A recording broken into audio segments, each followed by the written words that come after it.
wabarakatuh. Perkenalkan, nama saya Yunita bin Johari, NIM 1904030131. Saya berasal dari kelas MBS 2E. Di sini saya akan menjelaskan materi tentang pengertian akuntansi, pengertian persamaan dasar akuntansi, unsur-unsur persamaan dasar akuntansi, dan yang terakhir pengertian dan tahap siklus akuntansi perusahaan jasa. Baiklah, langsung saja kita masuk ke pengertian akuntansi. Akuntansi yaitu pengukuran, penjabaran, dan pemberian kepastian mengenai informasi yang akan membantu manajer, investor, otoritas pajak maupun pembuat keputusan lain untuk membantu alokasi sumber daya keputusan di dalam perusahaan, organisasi, dan lembaga pemerintah. Pengertian persamaan dasar akuntansi. Persamaan dasar akuntansi yaitu sebuah hubungan antara harta, hutang, dan modal dari sebuah perusahaan karena setiap transaksi bisnis mampu mempengaruhi minimal 2 akun perusahaan.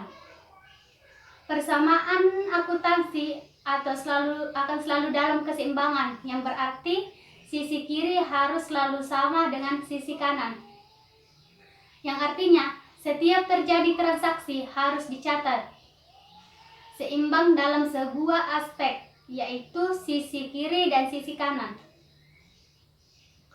Transaksi yang merubah aktiva harus juga diimbangi pada kewajiban.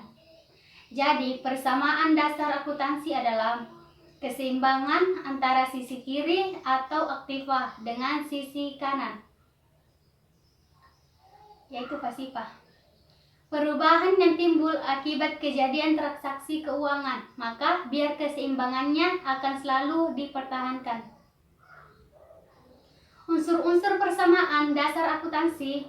Persamaan dasar akuntansi juga memiliki unsur-unsur tertentu, yaitu sebagai berikut. Yang pertama itu aktiva atau aset. Aset atau aktiva yaitu sumber daya yang dimiliki dan dikuasai suatu perusahaan akibat suatu peristiwa transaksi masa lalu, dan harapannya di masa depan perusahaan akan memperoleh manfaat ekonomi dari sumber tertentu. Yang kedua, kewajiban atau hutang atau liabilitas. Kewajiban yaitu merupakan tanggung jawab perusahaan akibat peristiwa transaksi di masa lalu yang harus diselesaikan dengan pengorbanan sumber daya perusahaan. Dan yang ketiga, modal atau ekuitas. Modal yaitu merupakan sisa kepentingan dalam aktiva perusahaan setelah dikurangi kewajibannya. Dan yang keempat, pendapatan. Pendapatan yaitu arus masuk atau peningkatan atas aktiva dan penurunan kewajiban yang timbul akibat aktivitas penjualan atau penyerahan atau pembuatan barang dan jasa atau aktivitas lain yang menjadi kegiatan utama perusahaan. Dan yang kelima, beban atau ekspensi. Beban yaitu merupakan arus keluar atau penggunaan atas aktiva dan peningkatan kewajiban yang timbul akibat aktivitas penjualan, penyerahan, atau pembuatan barang dan jasa atau aktivitas lain yang menjadi kegiatan utama perusahaan. Yang keenam, drive atau drawing. Drive yaitu biasa diartikan sebagai pengambilan aset atau kas perusahaan oleh pemilik untuk kepentingan pribadi. Lanjut, pengertian dan tahap siklus akuntansi perusahaan jasa.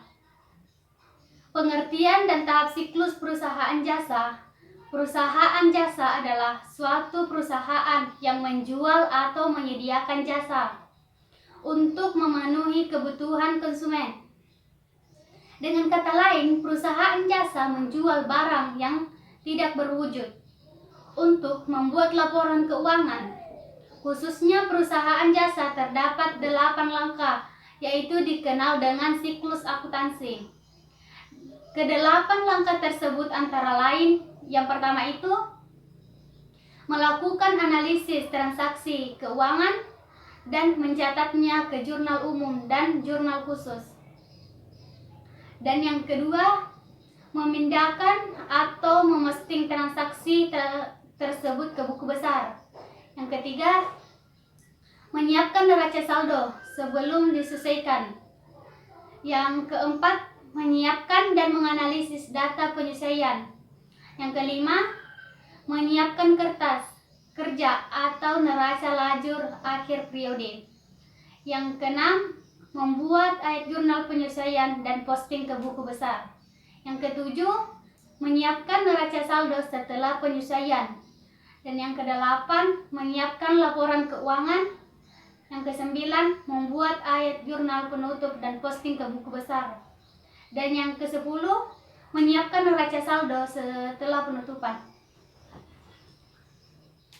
Tahap dalam siklus akuntansi. Yang pertama, penjurnalan. Yang kedua, buku besar. Yang ketiga, neraca saldo atau percobaan. Dan yang keempat, jurnal penyesuaian. Yang kelima, neraca laju. Keenam, laporan keuangan. Ketujuh, jurnal penutup. Dan yang kedelapan, jurnal pembalik. Yang kesembilan, neraca akhir atau neraca awal. Siklus akuntansi perusahaan jasa. Siklus akuntansi perusahaan jasa merupakan suatu proses pembuatan laporan keuangan perusahaan dalam suatu periode tertentu.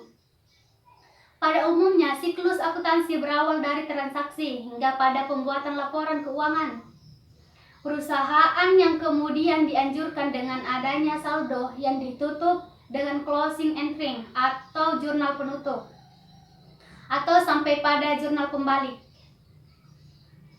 Pada dasarnya, siklus akuntansi pada perusahaan jasa tidak jauh berbeda dengan siklus akuntansi pada perusahaan dagang, baik perusahaan jasa ataupun perusahaan dagang. Seluruh transaksi yang dilakukan harus dicatat ke dalam jurnal dan kemudian secara periodik dibukukan atau dikelompokkan ke dalam rekening akun di dalam buku besar. Dan pada akhirnya periode akuntansi, semua saldo dari semua rekening akun dihitung serta dicantumkan ke dalam neraca lajur yang digunakan sebagai alat bantu dalam penyusunan laporan keuangan.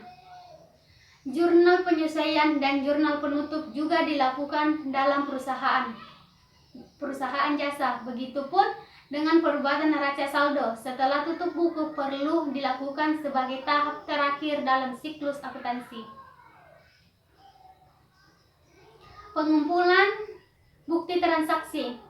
Ini tidak termasuk dalam sebuah bagian siklus akuntansi, tetapi rutinitas dasar kegiatan akuntansi. Setelah mengumpulkan bukti tersebut, maka akan diperoleh sebuah data keuangan. Adapun penjelasan dari siklus akuntansi yaitu yang pertama, penjurnalan. Penjurnalan atau pengelompokan merupakan siklus paling pertama dari kegiatan akuntansi. Dari pengumpulan bukti di atas maka akan dihasilkan sebuah jurnal. Dan yang kedua, buku besar. Pembuatan buku besar atau penginputan data ke buku besar merupakan proses dari pengelompokan atas nilai nominal akun masing-masing untuk mengetahui saldo dari tiap perkiraan atau akun. Dan yang ketiga, neraca saldo atau percobaan. Proses selanjutnya yaitu pembuat neraca percobaan untuk melihat bahwa penginputan data dari jurnal umum ke buku besar telah benar dengan membuat neraca saldonya melihat posisi antara debit dan kredit. Debit dan kredit seimbang. Dan yang keempat, jurnal penyesuaian. Proses berikutnya adalah membuat penyesuaian, yaitu melakukan suatu penyesuaian antara fisik dan saldo dalam akun serta penyesuaian atas beberapa penyusunan peralatan dan sebagainya. Pada proses ini biasanya akan muncul perkiraan atau akun baru. Dan yang kelima, neraca lajur. Setelah proses tersebut, kita memasuki dua proses, yaitu input data, buku besar, dan pembuatan neraca lajur. Yang pertama itu melakukan input data, jurnal penyesuaian ke dalam buku besar. Lalu melakukan input jurnal penyesuaian ke neraca lajur. Dan membuat neraca setelah disesuaikan dalam neraca lajur, akan terdapat kolom neraca. Setelah disesuaikan, periksa saldo masing-masing perkiraan. Apabila ada yang tidak sama antara saldo buku besar dengan neraca setelah disesuaikan, maka periksa dan temukan di mana letak kesalahannya. Dan yang keenam, laporan keuangan. Proses selanjutnya dari siklus akuntansi perusahaan. Jasa ini yaitu pembuatan laporan keuangan berupa neraca, laporan rugi laba, dan laporan pembahasan modal. Yang ketujuh, jurnal penutup. Proses selanjutnya adalah dengan melakukan penutupan atau jurnal penutup atas beberapa akun yang mempengaruhi semua perkiraan, dan akun dalam laporan rugi laba dan laporan perubahan modal. Akun yang ditutup yaitu pendapatan, drive, biaya rugi laba. Dan yang kedelapan, jurnal pembalik. Jurnal pembalik merupakan proses terakhir. Biasanya jurnal pembalik ini dilakukan pada saat melakukan pembalikan atas beberapa akun yang sudah ditutup untuk mengembalikan saldonya. Biasanya yang dibalik yaitu pembayaran yang dibayar di muka yang belum jatuh tempo. Dan yang ke-9, neraca akhir atau awal. Pembuatan neraca akhir dan awal disebut sebagai neraca akhir karena dihasilkan pada akhir periode, dan disebut sebagai neraca awal karena akan digunakan sebagai neraca awal siklus periode berikutnya. Baiklah, mungkin cukup sekian yang dapat saya sampaikan. Kurang dan lebihnya mohon dimaafkan. Saya akhiri dengan ucapan nun wal qalami wa ma yasrun. Wassalamualaikum warahmatullahi wabarakatuh.